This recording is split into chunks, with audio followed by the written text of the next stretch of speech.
समाजाच्या सगळ्यांनी सत्तेच्या विरोधात जाऊन आम्ही पाहिजे झेंड्याचा कुठलाही लाल दिव्याची कुठलाही लालच न ठेवता ते संघटन विरोधी चालवलं.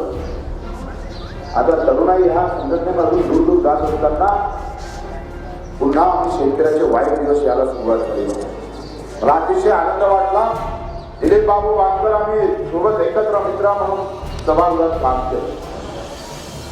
ते आमदारकी काय असेल नसेल तो भाग नंतरचा, पण मनगड साहेबांच्या एकंदरीत बाजार समिती पाहिल्यानंतर तिथं असलेल्या शेतकऱ्याची केलेली अवस्था पाहिल्यानंतर मला खऱ्या अर्थानं इतका दर्यातील माणूस भेटला याचा एक अर्थ नाही.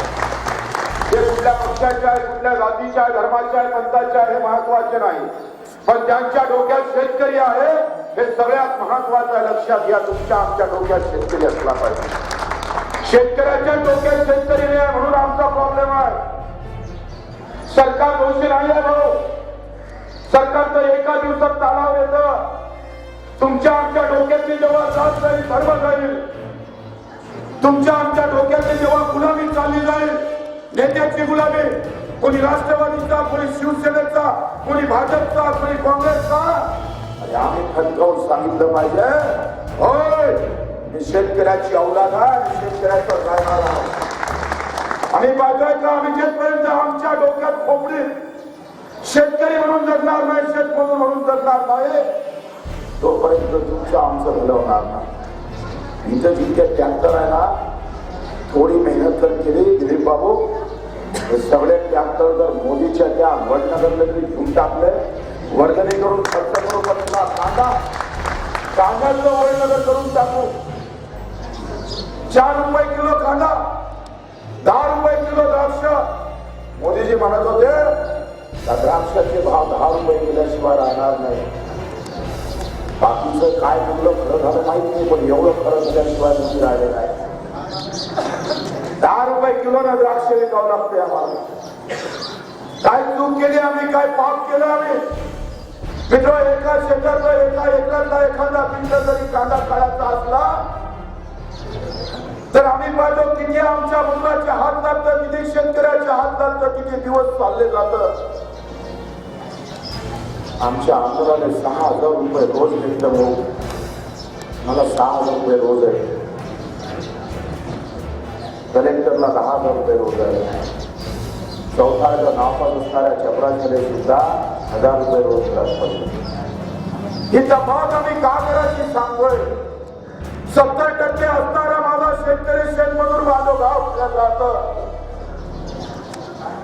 त्याच्या बाजूचे धोरण होत असताना, एका इकडे पैशाची कमी दाखवत असताना दुसऱ्या इकडे मात्र पैशाची गंगा वाहत. माझ्या बाजूला एखादा कर्मचारी असेल, अधिकारी असेल, आमदाराचं बोर्ड असेल, व्यापाराचं बोर्ड असेल, एखादा गावात तलाठी येतं तर पहिले सायकलनं येतं, मग मोटरसायकल येतं, मग डायरेक्ट कार घेऊन येतं. ह्या 2 एकरवाल्या शेतकऱ्याने असं वाटतं मला माझ्या तर अजून गाडी चालू नाही. जो तुम्हाला लुटतोय तो मसेत आम्ही पाहिजे मजेत राहतो. शेतकऱ्याचे दुःख इतके बेकार आहे का आपण पाहिजे का त्याच गावातला माणूस जे कर्मचारी आहे, व्यापारी आहे, अधिकारी आहे, त्याचं पोरगं तालुक्याच्या शाळेला शिकायला जातं. काम करणारा, कष्ट करणाऱ्या माझ्या शेतकऱ्याचं पोरगं जिल्हा परिषदेची शाळा सुद्धा नशिबी नसतं. अशा प्रकारचे वाईट असतं. तिकडे 10,000चा ड्रेस असतो मुलाच्या अंगावर, आणि माझ्या मुलाच्या अंगावर आम्ही पाहिजे 500चा ड्रेस घेताना आम्हाला 10 उपचार करावं लागतं. हे सगळं दुःख आहे, हे सगळं अपमान सहन करावं लागतं. 50-60 वर्षापासून इमानदारीनं कष्ट करून सुद्धा मित्र, तुम्ही आम्ही जेव्हा हे सगळं पीक पिकवतोय तेव्हा आमच्या नशिबी काय आलं? एक तर शेतीमालाला भाव आला नाही, 24 घंटे विद्युत लाईन भेटले नाही, आम्ही पिण्याचं पाणी सुद्धा शुद्ध घेतलं नाही. होळीचा ड्रेस आणारे डाव तर सुद्धा खिशात डावला हात घालून विचार करून होळीचा ड्रेस आणावा लागतो. हे दुःख तुम्ही समजून घ्या. पावले अपमानित व्हावं लागतं. अरे साधी आरोग्याची व्यवस्था जर करतो म्हटलं तर माझ्यासाठी जे सामान्य रुग्णालय उभे केले, सरकारी रुग्णालय, काय अवस्था आहे. आजही आम्ही पाहतोय अर्धे पेशंट बेडच्या खाली झोपतोय. 70 वर्षाच्या कारकिर्दीनंतर काम करणाऱ्या कष्ट करणाऱ्या शेतकऱ्यांच्या वाट्याला आलेलं दुःख आणि कर्मचारी अधिकारी व्यापाऱ्यांच्या वाट्याला आलेलं सुख. आम्हाला 7वं वेतन आयोग दिलं म्हणून दुःख नाहीये, पण 7वं वेतन आयोग देत असताना माझा स्वामीनाथन आयोग का आनंद आहे हा प्रश्न करणार नाही तुम्ही. तुमच्या आमच्या डोक्याला प्रश्न येणार नाही. जेणेकरून आम्ही पाहिजे का एकंदरीत राष्ट्रवादीचं काँग्रेसचं सरकार होतं. आम्ही काही पक्षावर बोलायला इथे आलो नाही, पण व्यवस्था कशी झाली ती बघा. 2004 मध्ये स्वामीनाथन आयोग स्थापित झाला. 2006 मध्ये आम्ही पाहतोय हा स्वामीनाथन आयोग आम्ही मान्य केला आणि 2006 ते 13 पर्यंत काँग्रेसचं राज्य होतं. आमचे शरद पवार साहेब सुद्धा मुख्यमंत्री होते. मग आम्ही प्रश्न बोलत नाही. आम्हाला हा प्रश्न आमच्या डोक्यात का पडणार नाही.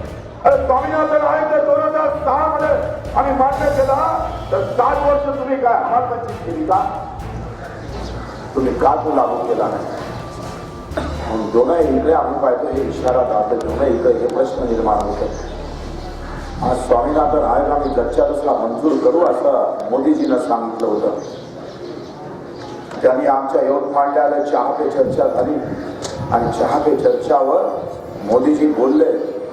मोदीजीने मोठ्या ताकदीनं सांगितलं, भाइयों और बहनों, अब ये सब बदल जाएगा. ना किसान मरेगा ना जवान मरेगा.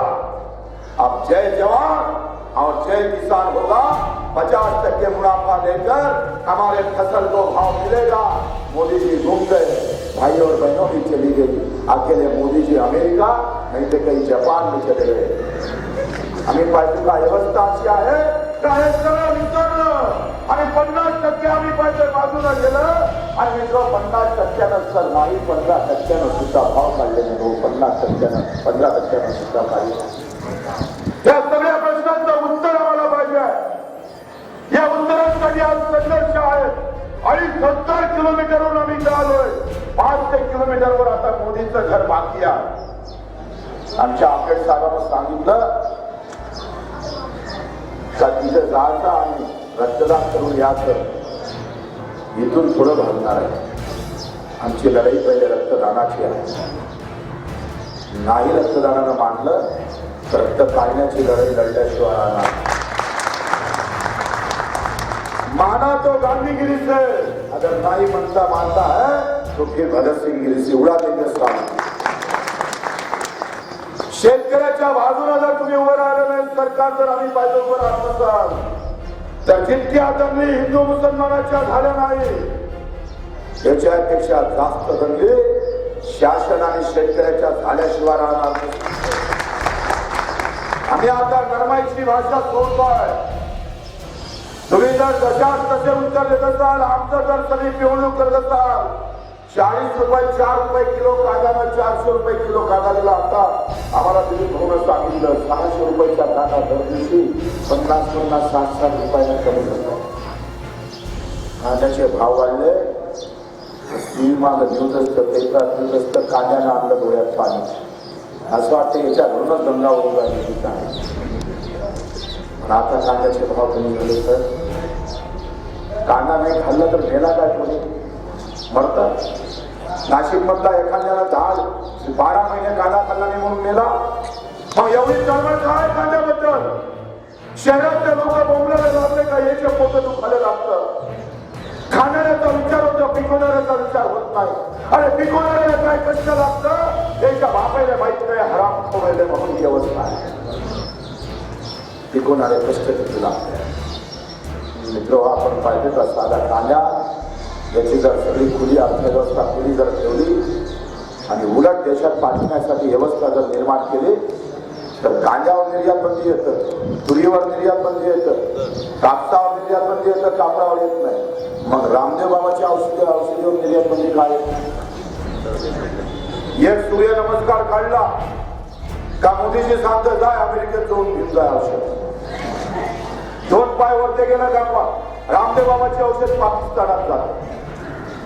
मग रामदेव बाबाच्या फॅक्टरीमध्ये जे जे औषध बनतं ते विदेशात पाठवायची परवानगी आहे, त्याला निर्यात बंदी नाही. टाटा बिर्लाच्या कंपनीमध्ये ज्या ज्या औषधी बनतं जे जे काय वस्तू बनतं ते विदेशात पाठवायची मुभा आहे. मग आमचं शेतकरी काय पाकिस्तानचा आहे का? तो काय नालायक आहे का? आमच्या शेतीमालावर बंदी का? हे प्रश्न तुम्हाला आम्हाला पडले जातात. तुमच्या डोक्यात मंदिर आणि मस्जिद शिवाय जास्त काही येत नाही. गणपती उठवला आणि मस्जिदीसमोर थांबवला. गणपती आला मस्जिदीसमोर आला तर मुसलमान चिडतं, नाही नाचू देतलं तर हिंदू चिडतं. एवढी विचारात का जगत आहे? हा लहानशा विचारात का जगता भाऊ? ही लढाई हिंदू मुसलमानाचं वय नाहीये. तुम्हाला कुठून ठेवलंय तिकडे का? याचं डोकं इकडे लागल्यापेक्षा इकडे लागलं पाहिजे, जातीत लागलं पाहिजे, आरक्षणात लागलं पाहिजे आणि म्हणून मूळ लढाई दूर गेली पाहिजे. हे व्यवस्थित राजकारण आहे, लक्षात घ्या. तुमच्या डोक्यातला शेतकरी हा कायम निघाला पाहिजे म्हणून जातीपाती धर्माचे प्रश्न तुमच्या समोर उभे केले जातात. आणि अयोध्याचं मंदिर आम्ही पाहतोय, अख्ख्या राज्य इतकं जरी उभं केलं आणि मस्जिद आम्ही पाहतोय याच्यापेक्षा उंच उभारल्या तर माझ्या शेतकऱ्यांच्या आम्ही पाहतोय सुखाचे दिवस येऊ शकत असतात तर मी सांगतोय पहिले वीट मंदिर आणि मस्जिदीची आम्ही उभारणार आहोत असं होत असेल. शेतकरी सुखी होणार याच्यात समजून घ्या. मंदिर एवढं टपारे बांधायचं स्टाईलनं नाही, सोन्याचं मंदिर बांधलं, सोन्याचीच मस्जिद बांधलं. तुमचे प्रश्न सुटणार आहे का? तुम्ही आम्ही हे डोक्यात का? मूळ प्रश्न आमच्या हमीभावाचे आहे. कर्ज माफी हा विषय नाही, कर्जमुक्ती हा विषय नाही. सरकारला आम्ही विचारतोय तुम्ही 60 वर्षात लुटलं किती आम्हाला, त्याचा पहिल्या हराम हिशोब घ्या, मग माफीचं सूत्र चालू ठेवा. आणि लूट महत्वाची आहे. 13,000 रुपये क्विंटलचे तुरीचे भाव होते, 4,000 रुपये क्विंटलवर विकावं लागले. 4,000 रुपये क्विंटल. एका क्विंटल मागे 8 ते 9 हजाराचा घाटा झाला. एका एकरातल्या शेतकऱ्याचं 40 हजाराचं नुकसान झालं. एका गावातल्या शेतकऱ्याचं 40 कोटीचं नुकसान झालं. 40 कोटीचं. गावात आमदार सरकार घेऊन आला, 50 लाखाचं सभागृह बांधलं, 50 लाखाचा एखादा सिमेंटचा रस्ता बांधला का तुम्ही आम्ही टाळ्या वाजून त्याचं स्वागत करतोय. हे आमदार काय मिस्त्रीची औलाद आहे का? रस्ता आणि सभागृहाचं सूत्र जमत नाही का? अरे आमचं लुटलेले 40 कोटी त्याचं काय झालं? त्याचा हिशोब कोण घेईल? एखादा उड्डाणपूल पडला तर आम्ही मार टाळ्या वाजवतोय. अरे एका जिल्ह्याची शेतकऱ्याची लूट 1000 कोटीची आहे. या 1000 कोटीचा हिशोब मागणारा माझा शेतकरी गावागावात तयार झाला पाहिजे. याच्यासाठी आपण नेहमी सांगतो सचिन तेंडुलकरचे रन काय मोजता? माझ्या बापाचे रन मोजा, त्याची शेतीत असणारी मेहनत मोजा. या माझ्यावर त्या माझ्यावर गेल्याशिवाय आमचं शेत पिकत नाही. मधात मी वापस येता येत नाही. माझ्या बापाची मेहनत, माझ्या मायची मेहनत येते बघा. हो आम्ही पाहिजे सगळे कष्ट असल्यावर भाव भेटत का नाही भेटत, या सगळ्या नैराश्य नकारात्मक व्यवस्थेमध्ये सुद्धा तो आज पीक घेतोय दुप्पटीनं वाढवतोय. माहित नाही उद्या मला मार्केटमध्ये काय भाव भेटतात तरी विचारत शेती राबत असतात. त्याची रंगमोज झाली अवलाद ना गल्ली में है ना दिल्ली में है. भैया ही रंगमोजणारी अवलाद गावागावात निर्माण केली पाहिजे. तुम्ही आम्ही एकत्र येऊन हा लढा लढला पाहिजे. आम्ही पाहिजे तर हिंदू धर्माचा कट्टरवाद पाहिला, मुसलमानांचा कट्टरवाद पाहिला, बौद्धांचा कट्टरवाद पाहिला. यापुढे आम्ही पाहतो शेतकऱ्यांचा कट्टरवाद पाहायला. सरकार अगर पत्थर फेंकेंगे तो हम बॉम्ब फेंकेंगे, हम नहीं जीतने वाले. ही लढाई फक्त आता चिमणी मागू शकताच्या मध्ये नाही राहत. मागच सांगितलं आम्हाला जास्त समजून द्या ना तर मतदानात जाऊन बॉम्ब फोडल्याशिवाय राहणार. आरपारची लढाई काय असतात ते उद्या कोणत्या शिक्षा लावायच्या लावून घ्या, कोणते गुन्हे दाखल करायचे ते करून घ्या. आम्ही सुद्धा भगतसिंगचं स्वप्न पाहून आलोय. भगतसिंग 24व्या वर्षी होता आणि आजचे म्हणत होते का भगतसिंग आता लग्न करून घे, शादी बना ले. आमचा भगतसिंग म्हणायचा अभी हमारा आजादी बाकी है, शादी की बात बाद में. हमारे किसान की आजादी बाकी है. आमदार व मुख्यमंत्री त्याला काही पैसे लागते का? टक्केवारी पाहिजे का? त्याला काही फार मोठे कष्ट लागते का? एकतर पैसा पे दारू पास जातीचं राजकारण कर, धर्माचं राजकारण कर, याच्याशिवाय घडल्यावर तुम्हाला येतं तरी काय? आमदारकी महत्वाची नाही आहे, बच्चू कडू महत्वाचा आहे. आमदारकीला लाच मारतोय आम्ही, त्याची काय गरज नाही आम्हाला. अरे मुख्यमंत्री जरी जाताना मंत्रालयात तर आम्ही पाहिजे शेपूट सुद्धा भेट नाही, पण बच्चू कडू जेव्हा मंत्रालयात पाय टाकतं ना तर 4 ठिकाणी हलवल्याशिवाय राहत नाही. आणि बाजूला ही ताकद ठेवतोय आम्ही आणि मग ही लढाई आर पारची तुम्हाला आम्हाला सगळे मिळून करायची आहे. आताच बनकर साहेबांना सांगितलं, होय मी जरी राष्ट्रवादीचा असेल ना तर पहिले मी शेतकरी आहे, बाद में हमारा पक्ष आहे, बाद में हमारा नेता आहे. हे सगळ्यांच्या तोंडून ऐकायचं आहे आम्हाला, सगळ्यांच्या डोक्यात हे खरे आमचं ना गुंतवायचं आहे आम्हाला. आणि म्हणून तुम्हा आम्हाला सगळ्यांना सांगतोय का इथून वडनगर जवळ आहे, जास्त दूर नाही आहे. मोदीजीला वाटलं पाहिजे का आम्ही जे विश्वासघात शेतकऱ्याचा केला तो त्या मोदीजींना महागात पडला पाहिजे. तो जर महागात पडला नाही तर तुमच्यावरची तलवार चालूच राहणार. आमचे महात्मा ज्योतिबा फुले म्हणाचे, कसंही परवडला पण कलम कसईवाला नाही परवडला. कसंही ढोराने मारणारा, बकरीने मारणारा, कोंबड्या कापणारा, हे कसे कापून कापून किती कापणार, पण कलम कसईवाले बहुत बदमाश होते हैं. ये हराम पर अफजल खान के लिए ज्यादा आगे बेकार करने वाले लोग. अफजल खान आला आणि प्रतापगडा मुरला का बंद आहे, पण हे त्याच्यापेक्षा नालाय. तुम्ही एक निर्णय घेतला, कांद्याची निर्यात बंद, हे एक कलम. कांद्याचे भाव वाढले, तुमच्या लक्षात नाही आलं का? आलं नाही का डोक्यात? थोडंसं आलं, पुरा आलं तर थोडं आलं, पूर्ण आलं ना मग थोडंसं आलं. कलम कसं आहे कसं सांगतोय, म्हणजे तलवारीनं जितक्या मारल्या जात नाही, बंदुकीनं जेवढे मारल्या जात नाही, बॉम्बस्फोटनं जेवढे मारल्या जात नाही, ते महात्मा ज्योतिबा फुलेला 100-150 वर्षाच्या अगोदर सांगितलं की कलम कसंही वाले बहुत बदमाश होते. हे महाचोर की अवलाद होती. एखादा निर्णय कॅबिनेट मध्ये झाला तर तुमच्या वाट्याला सुख येऊ शकते. तोच निर्णय तुमच्या विरोधात झाला तर आपण तरवार करू शकते. काय होतं कांद्याच्या बाबतीत, जेव्हा महाग कांदा झाला तर याच्या उरावर मुंबईवाले, दिल्लीवाले येऊन बसतात आणि ते त्या टीव्हीवर दाखवतो भाजीपाला. मग काय शेतीमालच महाग झालं का? सिमेंटचं पोतं महाग झालं नाही, लोखंड महाग झालं नाही, त्या फेऱ्या डोळी लावतो डोळ्यावर झाला नाही, ते महाग झाले नाही. खोबरेल तेल तर महाग झालं पहिले, 10 पैसे आत एवढी लंबी मोठी घेतत नाही. महाग काय नाही झालं, शिक्षण फी महाग झाली नाही, आरोग्याची फी महाग झाली नाही, एसटीचा प्रवास महाग झाला नाही. मग हे महाग झालं तर बोंबलत नाही, ते 100% वाढलं, आमचं 10% वाढलं तर बोंबलायला सुरुवात आहे. महागाई आम्ही बाजूला फक्त शेतीमालाचीच झाली का? आणि मग जेव्हा आमचा कांदा महाग होता तेव्हा केंद्रात निर्णय घेता एका 5 मिनिटाची कॅबिनेटची मीटिंग होता.